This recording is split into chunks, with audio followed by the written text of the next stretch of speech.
What is going on, my reefing fam? March here. This is Fragbox TV. Oh, he's awake. Hello, doggy. Say hi to the reefing fam. What's going on? Welcome back to the channel. We are here in lovely Toronto, and we're going to do a video today on our 6-gallon pico because we're dealing with some algae. And this is a very common algae. People ask us for help with this one all the time. This is sort of a new tank here for us in the store. This side of the tank looking really good. This side of the tank, not so good. So I saw the hair algae coming. I actually let it get a little bit worse just so that I can make this video. It's not super out of control, but it's really, really common, especially with new tanks. People are always asking us how to get rid of it. So step one is, I guess, where did it come from? Where did the hair algae come from? It can come on anything. It can come on a little frag, on a piece of rock, on basically anything. It's really, really common. So don't fret if you have hair algae in your tank. This is going to be a pretty easy fix because the tank is small. If you're dealing with hair algae maybe on a larger scale on something like this, there's different techniques and tricks to get rid of it. I'm going to show you how I'm going to do it in here. Really, really simple. Why is it growing in the tank? Usually there is too much nutrient. Something's feeding it. So I look at nitrate, usually number one. And I'm a little bit surprised because I just did a test. This is a very easy test to do. And check it out.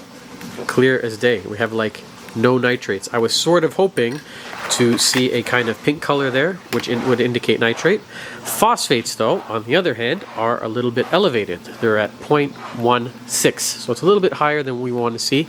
And to do that, to get that reading, I use this, which is the HANA ULR, Ultra Low Range Phosphorus Checker, parts per billion. This one is also quite good. The one from Salifert. Actually, all of their test kits are good. Same with Aquaforce. So we have too much phosphate. Phosphate and nitrate, these nutrients in the water, this is what is feeding our algae. So to get rid of it, what we can do is lower the phosphate. So how do we do that? Step one, water change. Water change is a very effective way to quickly and easily lower phosphates in the tank. So if we get rid of the phosphates, we don't want them to go to zero, but if we limit them, then it will limit the growth because these things need nitrate and phosphate.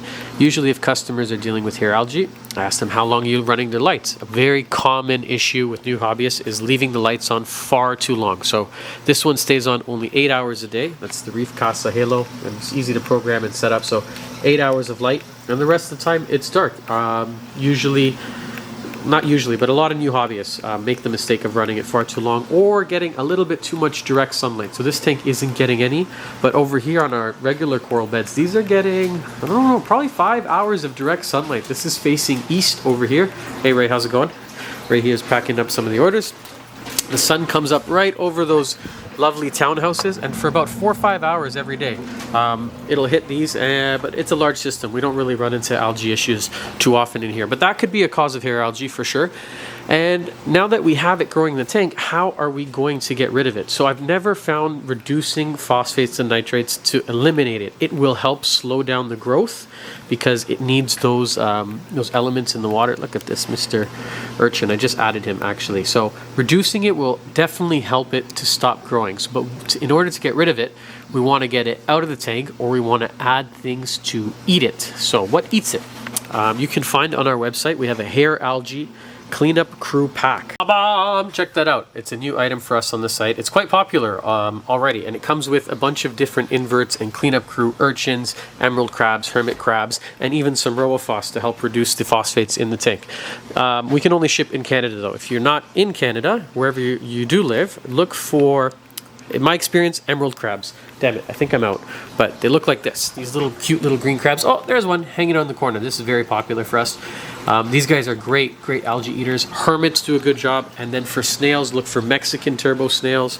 Astrea snails do a good job. Seraph and Trochus. Well, my new favorite snail out of all of them are these spiny Trochus. They're a little bit expensive, but I never take out any dead shells. Like turbos, we do take out quite a few. Regular Trochus, I think I'm actually done selling them. I think I'm finished. They used to be in this tank. Ray, how many Trochus did we used to take out? Daily. Yeah, tons, yeah. Ray, part of his duties here are every day to kind of go through, see if anything's fallen over, and pull out dead snails. We're taking out Trochus all the time. These spiny ones, almost never. Very rare that we're finding any shell. So snails, this tank could use a little bit more of a cleanup crew. And then finally, to get it out, manual removal. These are your best tools. Do not underestimate the power of manual removal, because the phosphates and nitrates are bound here in the hair algae, and then by taking it out, you're going to remove from the tank. Tia is the only person I know that has ever beat Bryopsis with manual removal. It's crazy. You're crazy. I don't know how I did it. I don't know either. There's some algae manual removal doesn't work. Bryopsis is one of them. It's one of the tougher ones to beat, and yeah, she's the only one. I guess she was, what, you're just crazy on top of it? I guess I can't explain that. Comment of the day, how do we feel about Tia's pink hair? Let's see. We're usually talking about Dylan's hair, now Tia's. So, do you have any tricks to get rid of hair algae? Besides, Make sure your cleanup crews. Oh, let's see what she says. Okay, so I said that too, cleanup crew. Next. Yeah, check your phosphate and nitrate input, because you probably won't see it on a test kit. Oh. So cut feeding, cut it in half. See, so we're having no nitrates show up, but that could be because the hair algae ate. Yeah, it's being bound into the hair algae. I noticed the problem started after adding our best friend here, Gucci the frogfish. Yeah, maybe he's eating freshwater mollies and pooping them out, so that could. This is an absurd size for a frogfish. You think so? I know. He's an absurd sized frogfish, though. He is small. Do you think that? I think it's okay, but I wouldn't recommend it. Tia's saying do not do a frogfish in a 6 gallon. I'm gonna disagree. I think it works. For like. He's a dwarf. Maybe 6 months. Maybe. We'll see how big he gets. We're still learning as we go with this fish. He's pretty cool. Actually, we just added a lobster. Is he still here? Guys in the back. That's the next video. We're gonna clean up the tank, and then we're gonna do a video on our blue spiny. Oh, I can just see one antenna sticking out. Okay, so nitrates and phosphates, test them, and then You probably won't see anything, so just reduce your feeding. Reduce any nitrate and phosphate input. reduce inputs. So reduce feeding, reduce anything that would add nutrients, maybe feeding foods or aminos or Red Sea energy or anything that may contribute to nutrients in the water. What else? Sure you're taking out dead things. That's a good point too. Yeah, taking out anything that may be dying or decaying that can lead to increased nitrates. How about we're getting rid of hair algae that's already existing in the tank? If you are at your wit's end, it is not below me to use Vibrant. I don't care the controversy. Oh, let's see. I actually think it works, and I haven't seen a product back from it yet. So if you don't know what she's talking about, Vibrant. This is a product we sell a ton of. This is always on our shelf. It's slowed down in the States, though, because of the conflict. They may have had a little lawsuit. Have you used it? Yeah, I think it works. Regardless of what's inside of it, it works. None of my corals died. None of our customer corals died. They look a little pissed sometimes. I've never had anyone say anything's died. My leather looks upset for the duration of it. That's what I've heard. Okay, so leathers might get upset by using it.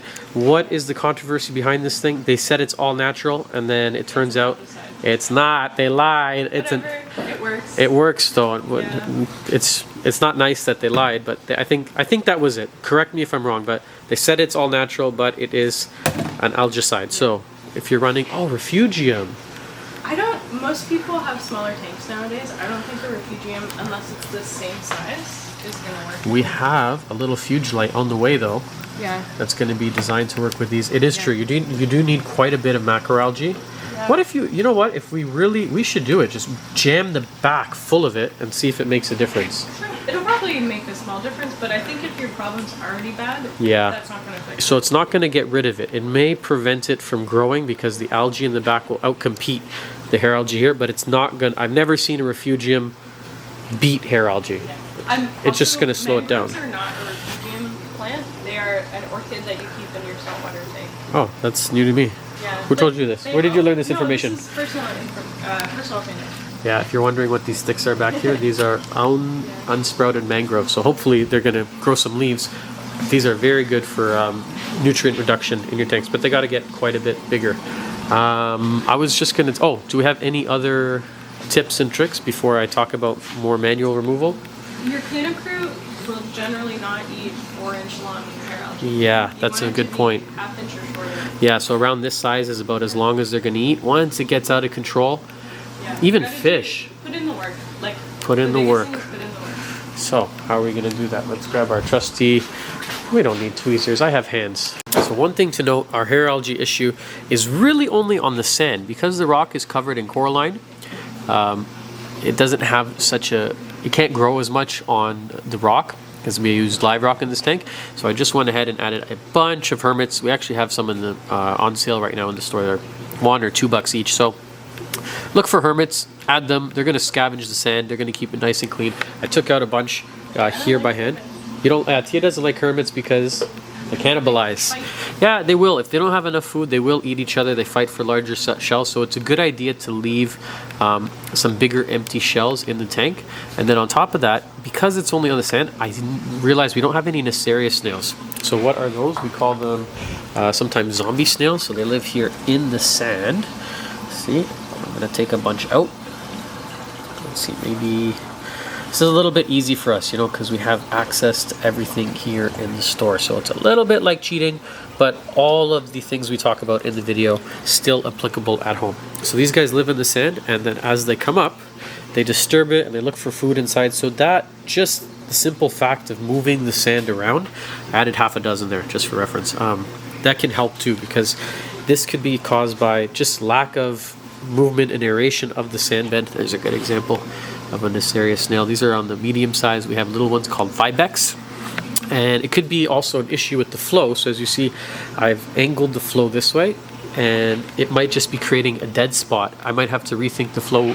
The reason behind that was when you looked at the tank, I really did not want to see, I want the corals to eventually grow up and cover. I don't want to have to see the nozzle, which is a little bit silly because, you know, if you're over, you know, 3'8" tall, you're going to see the nozzle here. So maybe I have to go back and rethink the flow in this tank, maybe add something that splits, and so that flow will kind of wrap around the rockwork there and get over the aesthetics and do something that is a little bit more practical. Because I did notice here I am getting some red algae growing here, and that's a sign of cyano, which is super common in dead spots. So anywhere you don't have any flow, really common. Because the tank is small, I wouldn't put a power head on it, even the smallest. Oh, hands up, hold on. We have a question from the peanut gallery.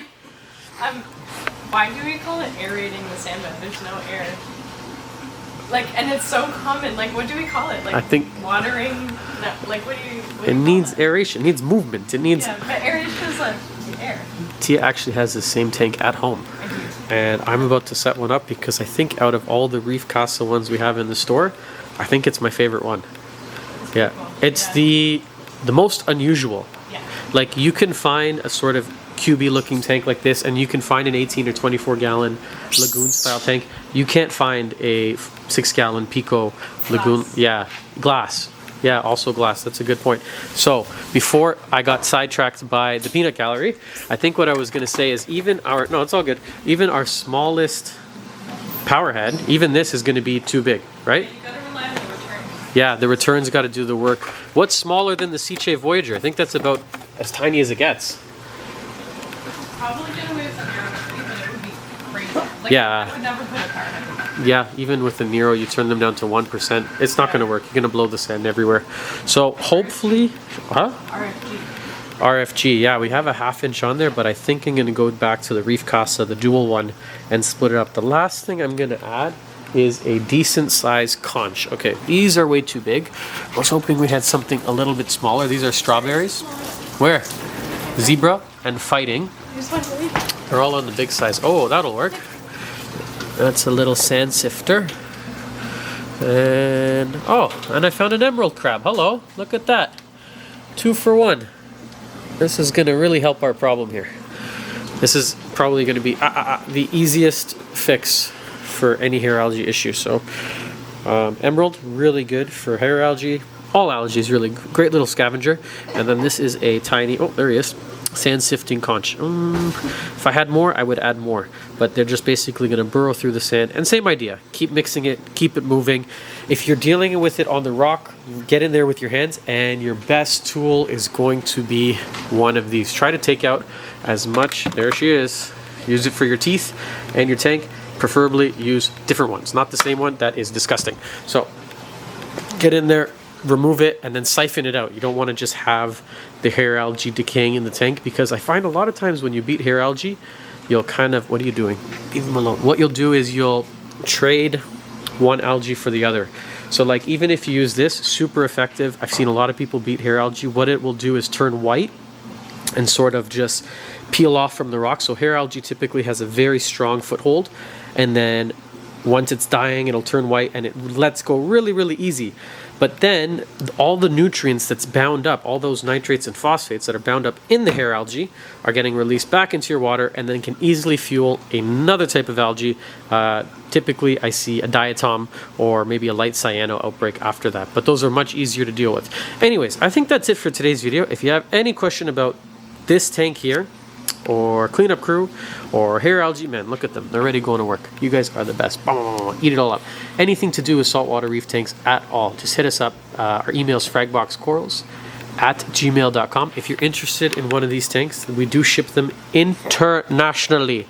If you live in Romania, or you live in Taiwan, or maybe you live in Israel, or maybe you live in Paraguay, I don't know where you live, but we will ship one right to your doorstep. That's it for today's video. If you like it, give us a thumbs up, subscribe with the little ding, ding, ding, little bell down there so you get notified when we do this again. Thank you very much for watching, and have a lovely, lovely rest of your life. Goodbye.